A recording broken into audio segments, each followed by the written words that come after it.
تبارك الذي بيده الملك وهو على كل شيء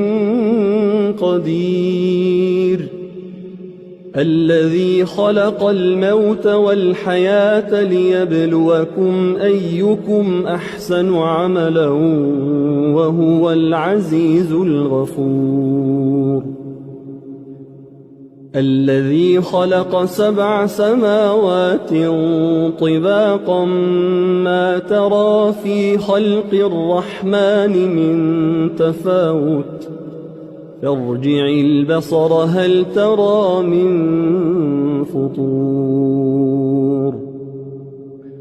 ثم ارجع البصر كرتين ينقلب إليك البصر خاسئا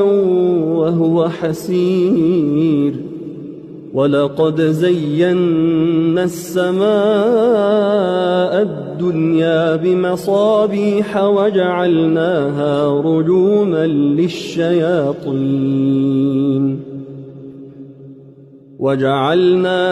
رجوما للشياطين وأعتدنا لهم عذاب السعير، وللذين كفروا بربهم عذاب جهنم وبئس المصير، إذا ألقوا فيها سمعوا لها شهيقا وهي تفور، تكاد تميز من الغيظ كلما ألقي فيها فوج سألهم خزنتها ألم يأتكم نذير، قالوا بلى قد جاءنا نذير فكذبنا وقلنا ما نزل الله من شيء إن أنتم إلا في ضلال كبير، وقالوا لو كنا نسمع أو نعقل ما كنا في أصحاب السعير، فاعترفوا بذنبهم فسحقا لأصحاب السعير، إن الذين يخشون ربهم بالغيب لهم مغفرة وأجر كبير، وأسروا قولكم أو اجهروا به إنه عليم بذات الصدور، ألا يعلم من خلق وهو اللطيف الخبير، هو الذي جعل لكم الأرض ذلولا فامشوا في مناكبها وكلوا من رزقه وإليه النشور، أأمنتم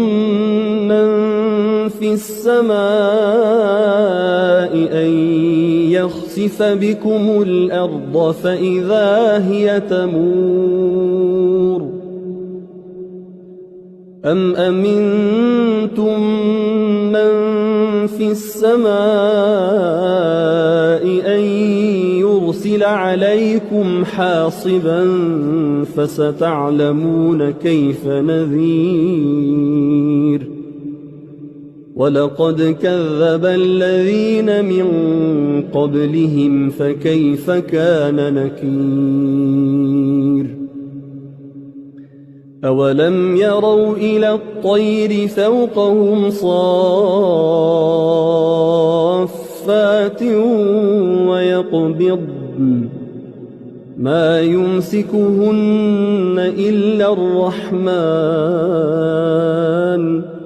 إنه بكل شيء بصير، أمن هذا الذي هو جند لكم ينصركم من دون الرحمن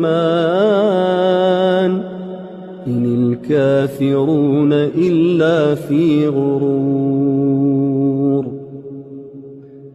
أمن هذا الذي يرزقكم إن أمسك رزقه بل لجوا في عتو ونفور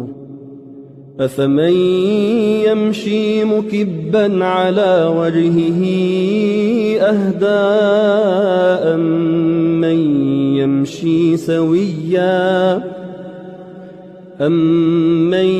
يمشي سويا على صراط مستقيم قل هو الذي أنشأكم وجعل لكم السمع والأبصار والأفئدة قليلا ما تشكرون قل هو الذي ذرأكم في الأرض وإليه تحشرون ويقولون متى هذا الوعد إن كنتم صادقين قل إنما العلم عند الله وإنما أنا نذير مبين فلما رأوه زلفة سيئت وجوه الذين كفروا وقيل هذا الذي كنتم به تدعون قل أرأيتم إن أهلكني الله ومن معي أو رحمنا فمن يجير الكافرين من عذاب أليم قل هو الرحمن آمنا به وعليه توكلنا فستعلمون من هو في ضلال مبين قل أرأيتم إن أصبح ماؤكم غورا فمن يأتيكم بماء